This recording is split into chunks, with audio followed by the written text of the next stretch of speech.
Tennis history has a weird way of forgetting people. Every generation has its icons. The players who dominate headlines, win the biggest tournaments, and seem like they'll be remembered forever. But sometimes it's those legends that fade faster than expected. In the early 1990s, there was a moment where one man ruled the sport. No, not Pete Sampras. No, not Andre Agassi, and definitely not any of the European clay court specialists. For a brief stretch of time, the best tennis player in the world was a relentless baseline machine from Florida. That player was Jim Courier. Now, Courier didn't just win big tournaments, he dominated the sport. He reached world number one, he won multiple Grand Slams, and for a few years he looked like the future of American tennis. But just as quickly as he rose to the top, he disappeared. His decline was sudden, brutal, and one of the most fascinating career arcs in tennis history. This is the rise and fall of Jim Courier. But before we get into it, as always, please hit that subscribe button. We're getting so close to 10,000 subscribers, and it's always been a dream to build a tennis community from scratch. So again, hit that subscribe button, like the video, and let's grow Hot Take Tennis even more. So Jim Courier was born on August 17th, 1970 in Sanford, Florida. Like many American players of his era, his tennis journey began through the booming junior system in the United States during the 80s. But unlike some of the prodigies around him, Courier didn't look like the obvious future superstar. He wasn't flashy, he didn't have the effortless talent of players like Agassi, and he definitely didn't have the smooth athleticism and serve power like Pete Sampras. What Courier had instead was something much harder to teach: relentless work ethic. As a junior player, Courier trained at the famous Nick Bollettieri Tennis Academy in Florida, the same development factory that produced Agassi and several other future stars. But while Agassi was the rebellious prodigy grabbing headlines, Courier was something else entirely. He was the grinder. The guy hitting balls long after practice ended. The guy running extra laps. The guy obsessed with outworking everyone around him. And that mentality would eventually define his entire career. Courier turned professional in 1988, entering a tennis world that was about to undergo a massive shift. The old legends were fading, and new superstars were emerging. And the sport was becoming faster, more physical, and more baseline oriented.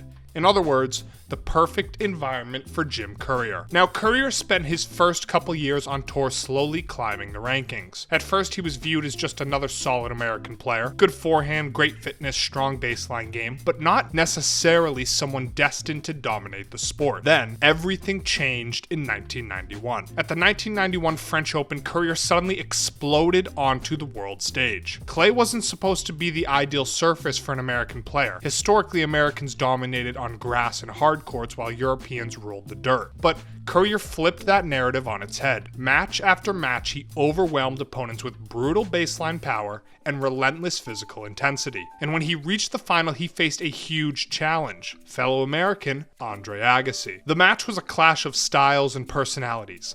Agassi, the flashy superstar, and Courier, the blue-collar grinder. And in one of the biggest surprises of the season, Courier won. And just like that, Jim Courier became a Grand Slam champion. But that was only the beginning. What happened next was one of the most dominant stretches of tennis in the early 90s. Courier wasn't satisfied with one slam. He wanted more. In 92, he returned to the French Open and defended his title. Then he added another major victory at the Australian Open. And the following year, he won it again. 4 Grand Slams in just 3 years. Courier's style was brutally effective. His forehand was huge, one of the heaviest shots in the sport at the time, and his fitness was legendary. And mentally, most importantly, he was a robot, a machine. He chased down every ball, turned every rally into a war of attrition, and made opponents feel like they were running a marathon rather than playing a tennis match. All of it added up to the ultimate prize. In 1992, Jim Courier became the world #1 player.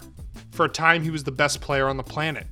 But tennis never stays the same for long. Here's the thing about Courier's style. It was built for one specific moment in tennis history: The early 90s were the transition era between the classic serve and volley game and the modern power baseline game. Courier's heavy forehand and physical endurance made him perfectly suited for that moment. But the sport was evolving quickly. New players were arriving with bigger serves, more explosive athleticism, and more versatile all-court games. Players like Pete Sampras began dominating faster surfaces.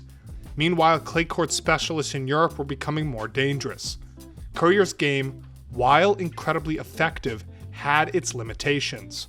His backhand wasn't nearly as dangerous as his forehand, his net game was solid but not elite, and his serve, while good, wasn't the kind of weapon that could bail him out of tough situations. When opponents began adapting to his style, the cracks started to show. Now, by the mid-90s, the tennis world had changed dramatically. Sampras was taking over, Agassi was evolving his game, and a new generation of players was pushing the sport forward. And for Courier, well, the dominance didn't last.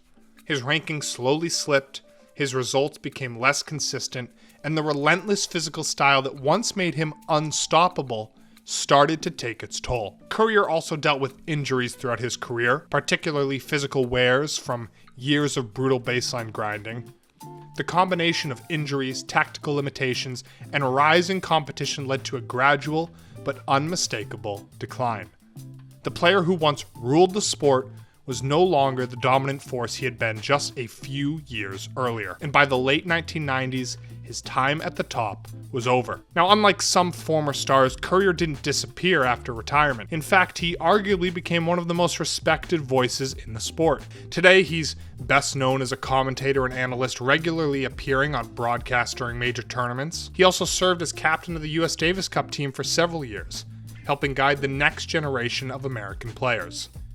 In many ways, Courier transitioned into the perfect second career, and is deeply respected by players and fans alike. So where does Jim Courier rank in tennis history? Well, it's an interesting question, because his career was incredibly dominant, but also surprisingly short at the top. He finished with 4 slams, a world #1 ranking, 23 ATP singles titles, and for a brief period in the early 1990s, he was unquestionably the best player in the world. Yet he's often overshadowed by the bigger personalities of his era, especially Sampras and Agassi. But make no mistake, without Courier, the history of American tennis in the 1990s looked very different. He proved that baseline power and physical endurance could win Grand Slams, and he helped shift the sport toward the modern style we see today. And he built one of the most impressive early 90s runs the sport has ever seen. Jim Courier's career is a reminder of how brutally fast tennis can change. One year, you're the best player on earth. The next year, the sport has already moved on. But even though his time at the top was relatively brief, Courier accomplished something very few players ever do. He reached the summit of tennis, and for a moment was the top of it. We'll see you next time.